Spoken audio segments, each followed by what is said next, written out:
বিয়ের ডেট কিন্তু ফাইনাল। চৈত্রী বান্ধবী শিলাও কিন্তু চিনিস। চিনবে না কেন? ভাইয়া তো ফোনে কথাও বলেছে। তুমি যা ভুলো মনে না। রাহান, এবার দেশে একটা ব্যাংক অ্যাকাউন্ট খোল।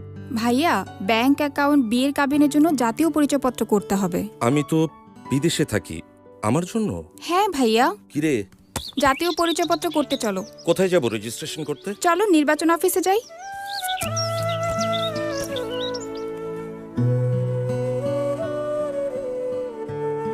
জাতীয় পরিচয়পত্রের এত ব্যবহার? জাতীয় পরিচয়পত্রের ব্যবহার এখন অনেক জায়গায়, যেমন বয়স্ক ভাতা, মুক্তিযোদ্ধা ভাতা, সম্পত্তি কেনা বেচা, ব্যাংক হিসাব খোলা, পাসপোর্ট, বিদ্যুৎ সংযোগ। এছাড়াও বিভিন্ন রাষ্ট্রীয় কাজে জাতীয় পরিচয়পত্র ব্যবহার করা হয়।